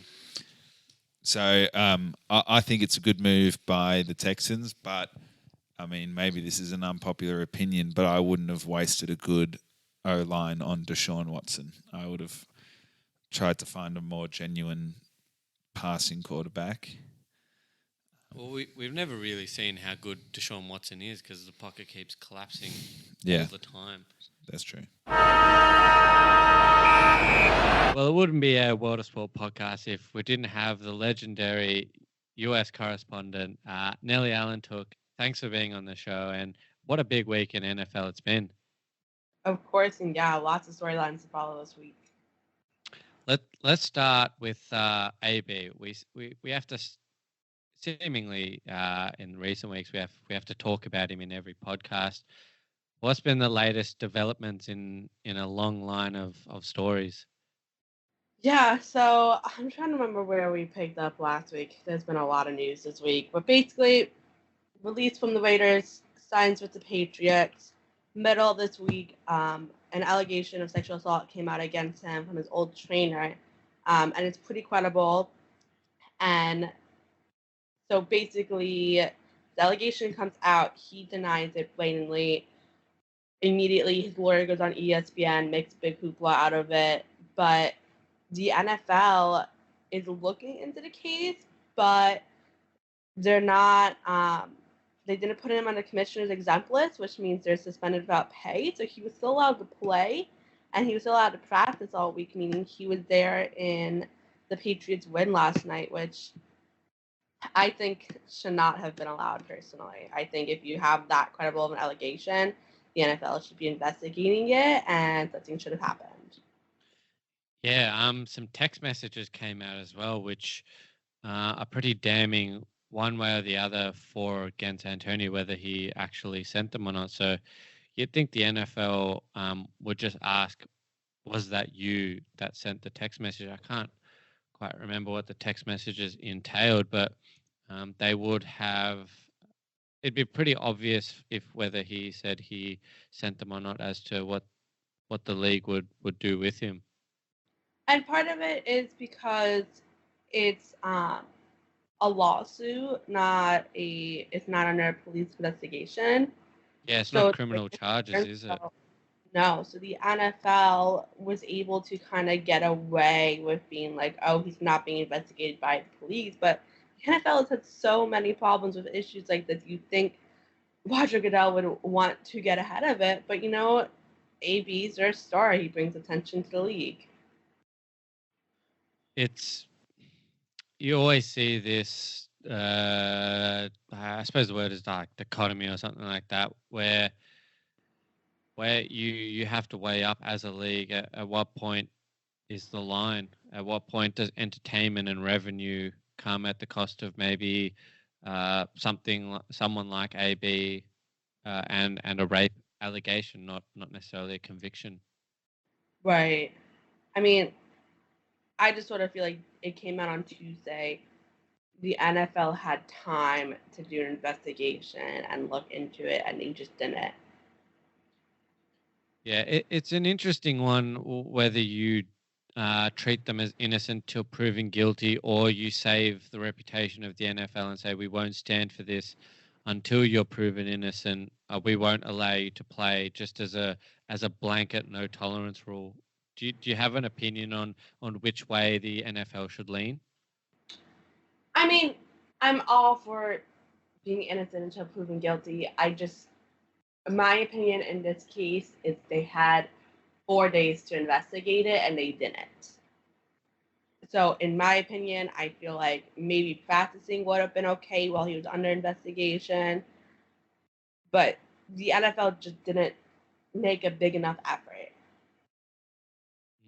They said that their investigators are meeting with Miss Taylor, in the coming days. She was getting married over the weekend, So I understand maybe she wasn't able to meet last week or didn't want to, enjoy the week leading up to your wedding. But there were other things they could have done. They could have looked into the credibility of the text messages. They could have talked to other people. They're just, I don't like the way they handle it. I don't like the way the NFL handles most cases like this. And I think it also, by doing that, it kind of makes a mockery of the lawsuit. And, this woman was so brave for stepping up and doing this. Yeah, I was going to ask why do you think it took so long for Miss Taylor to come forward? I mean, it really wasn't too long, but a lot of it is just like, when you go through a situation like this, you're in shock. It's a big star. You don't know what to do. I don't think necessarily the timing. Like, I don't think people are like, oh, she planned it just because, he's a big star and he plays for Patriots now. This lawsuit, you don't put it together in a day. So I think that's something that people forget. But also, I mean, it's really hard to come forward for a case like this, She may have been debating it for a really long time, whether it was worth it, and ultimately decided it was. Do you think the NFL needs to give people like Miss Taylor more protection and more of an avenue to bring cases like this forward into the public eye? Oh, absolutely. I mean, you can just look online and see the comments about her. The NFL is enabling that by not taking this case seriously. So we'll just quickly wrap it up. So you think that AB should just not be allowed to play until the matter is is resolved in a more amicable way? No, I think the NFL should step up and should have investigated it. We don't know for sure he's guilty. I mean, we can presume he is by the legitimacy of the case, but the joke's really on the NFL for not taking this urgently. Okay, yeah, it's interesting for an Aussie to. I watch the NFL, but don't really know a whole heap about the intricacies of the actual organization as a whole. So it's fascinating to hear how these sort of cases are dealt with abroad as opposed to our local leagues. Mm-hmm. Moving on to a bit of a lighter topic, and we were talking earlier on the show about Dak Prescott's value, and with his rookie contract about to expire, he's currently on $2 million a year, I think, or he's about to earn $2 million this season. We wanted to know, how much do you think Dak Prescott is actually worth, or is he just not worth the Cowboys re-signing given Zeke Elliott and Amari Cooper's extensions or contracts? Well, I think two things to keep in mind if you're going off of just the first two games of the season is that he played the Giants and Washington, two teams that are less than impressive, just to put it nicely. So everybody's making a big deal. He's already had 7 touchdown passes, and he looks really good. He already set a franchise record. He's moving out of the pocket and running a lot, but he's playing 2 really bad defenses. So just to give that some perspective, I think he clicks really well with the team, and I think that's hard for a quarterback to do. And I definitely think the Cowboys should resign him. I mean, I think they would be stupid to let him go.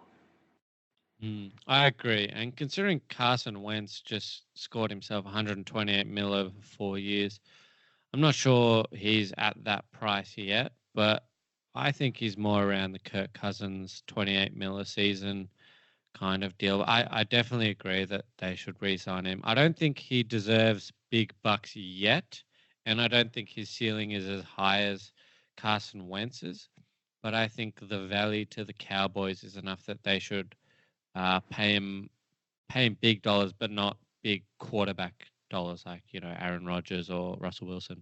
Right. I mean, he hasn't done enough to prove that he's worth that big money yet, But I mean, I think they would.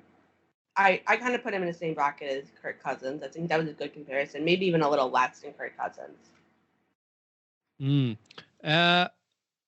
Speaking of young quarterbacks with a lot to prove, Kyler Murray and Lamar Jackson, 2 potential future superstars of the NFL, they faced off this weekend and both really impressed. Yeah, I mean, first of all, I'm impressed with the Cardinals all together this year. I mean, they've been dismal for as long as I can remember, and they lost to the Ravens, but they still looked good. So kudos to them to start with. But I mean, Lamar Jackson last week ran all over Miami, and he had a great game yesterday. He was told he should be a wide receiver, and he just didn't listen. He came out and proved that why so far this season. And Kyle Murray, he was told he should play baseball. I mean, he was drafted um, by Oakland, and he picked the NFL. He's only 5'10", but I mean, he started both games and he's looked great. So sometimes, I like seeing people who aren't the traditional, mold of what you think of as somebody playing that position excel. And that's what both of these players are doing. Yeah, and Kyler Murray just doesn't have an O-line, which makes it even more impressive that he's Right. keeping the Cardinals in both games he's played this season. And the Ravens are no, pushover team either. They're top of their division and probably favorites to take out their division with the Steelers falling to an 0-2 start and the Browns, well, being the Browns, and we're not sure what's coming up next. Yeah, I mean, I would agree with that. They look really good. Lamar Jackson just looks polished. Yeah. And given his throwing prowess last week, if you will, this week he ran for 120 yards in rushing. So, he really proved his dual threat ability. The biggest thing will be, sorry, just track back. With that 120 yards, he also looked really great with his arm. A few absolute dots, bullet passes to some of his receivers. So, that's really good for Ravens fans and just um, for the perception of dual threat quarterbacks being one dimensional almost, kind of like what we talked about, how they end up having one good season until they're figured out. So for Lamar to not just rely on being, as he put it, a running back, he's more than a running back if he continues to sling him like he is. Yeah, and I mean, I think that the Ravens are being smart in the way they play him, and a lot of teams are trying to limit their quarterback and keep them in the pocket except for certain situations. But the Ravens are putting him in their game plan as a dual threat quarterback. They're setting up plays, designing things to let him excel at both. Yeah, and I completely agree. And to further your point, they're being smart about who the defense they're coming up against, and if they see weaknesses that they can exploit on the ground with a QB keep, then that's exactly what they did against the Cardinals. And I think last week's performance, where he slung the ball around, really really helped him open up the lanes this week. Right. I mean, I agree with that. I mean, it's just gonna be interesting to watch him, keep getting better every week too. Yeah. And speaking of getting better, the Bills seemingly came out of nowhere as a genuine contender. Yeah, I mean, they have won 2 weeks in a row, both times at MetLife Stadium where the Jets and the Giants play. And their defense is just good. I mean, I don't even know how else to talk about them. Yeah, They're solid. everybody. Their offense, they haven't played a great team yet. So I don't really know how their offense will hold up, but they're getting the job done so far, and they're kind of shocking everybody that they're off to 2-0 start. Yeah, and it bodes really well for Josh Allen. A lot of question marks over him, and I mean, no interceptions against the Giants. Again, it is no disrespect. It is just the Giants for the Right. time being. So they need to, as you said, have come up against better opposition. But if he's getting better, and the team around him is getting better, and compound that with a defense that's just not letting up, the Yeah. ceiling is high. Yeah, I mean, I saw them last week when they played the Jets, and last week I made the point. I'm pretty sure I made the point with you that the Bills didn't win, the Jets lost. The Bills won this game. They demolished the Giants. I mean, the score doesn't even show how dominant they were yesterday. Yeah, completely agree. Yeah, but as we said before, we definitely want to, before we give them a grade for this season, we definitely want to see them play against one of the better teams in the NFL, and just looking at next week's games, Ravens and the Chiefs. The Bills have the Bengals, so for them they could go 3-0 and really jumpstart their season with three important wins. But let's see here. Week 4 they have the Patriots, so That'll be their first test. yeah, it could well be a battle of 2 3-0 teams. So that'll be exciting for all NFL fans, let alone the supporters of those two franchises. Mm-hmm. And last but not least, as the you follow the Jets as part of your job at the New York Times, they play the Browns in the morning my time, but probably in the evening your time. They're both 0-1 and have a truckload of talent on their team. What do you think's going to eventuate? I mean, it's been a really tough week for the Jets. They lost their starting quarterback. Sam Darnold has mono and is out indefinitely. They have 2 other top defenders out, also indefinitely with injuries. The new wide receiver, Demaryius Thomas, signed from the Patriots, is questionable. The star running back, Le'Veon Bell, is questionable. So they are struggling a little bit all around with injuries. They have a new kicker after their kicker struggled. This is the 4th kicker of the season already. So the Jets, they feel like they have a lot to prove. The Browns looked horrible last week. I think that's putting it nicely. So I think it's going to be a close game. I think the Browns are a stronger team, especially because they're healthier.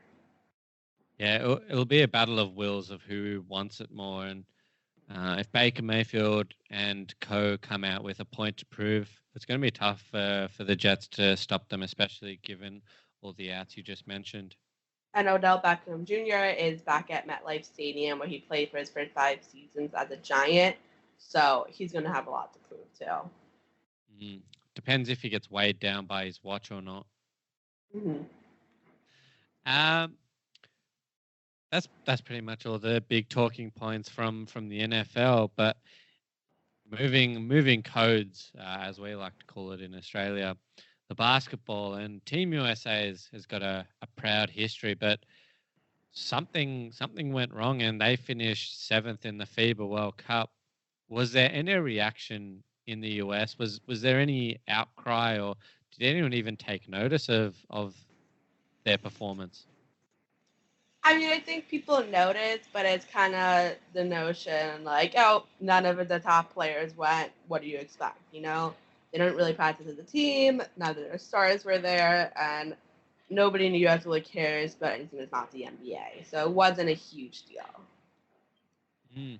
In saying that, though, Kobe Bryant was at the final between Spain and Argentina, and he was asked if the world has caught up with the US, and he said it's been caught up for quite a while now.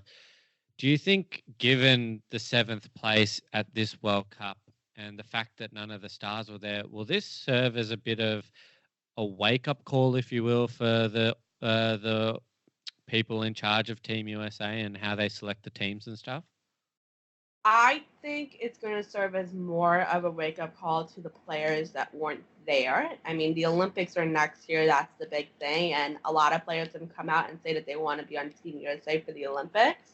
So I think this was sort of like, oh, if we all come together, we can go to the Olympics and get a gold medal. Just randomly thought, is there a possibility that Team USA will link the World Cup and the Olympics together, kind of have you have to play both or none? Does that make sense? Yeah, I mean, that's really smart. I never thought about that before. For a comparison in swimming, a lot of people, so in the even year in between the Olympics, or in this case, what year, 2018, is a meet that's smaller, and then in 2019 is the World Championships. And a lot of the top swimmers didn't want to go to the smaller meet in 2018. So they linked going to the World Championships and the smaller meet together. So that worked for them. I could see this working for basketball. It's an interesting concept because I think just for US pride as a whole, I think you always want to have your best team and always want to be well. You have the best league by a country mile, so I think your pride's always kind of taking a hit if you don't come away with gold, let alone seventh place. So I wouldn't be surprised if there's some changes at Team USA, like whoever runs the team. So yeah, I guess we'll see how they react in the coming months. Yeah, this should be interesting. Awesome. Well, thanks for coming on this week and talking to us about American sport and the basketball and the NFL. And I really can't wait for next week. Yeah, have a great week. There goes the final whistle for this episode of the World of Sport podcast. And we've had an absolute blast recording it. What a great week of sport it was. And we already can't wait for next week. We just want to say a quick thanks to our sponsors and partners over at Pizza Strata and Bar North Dandenong, best Italian pizza in the south of Melbourne, in our humble opinion. And we already can't wait to start recording on next week's show. And we'll catch you next week, listeners, and happy sports watching.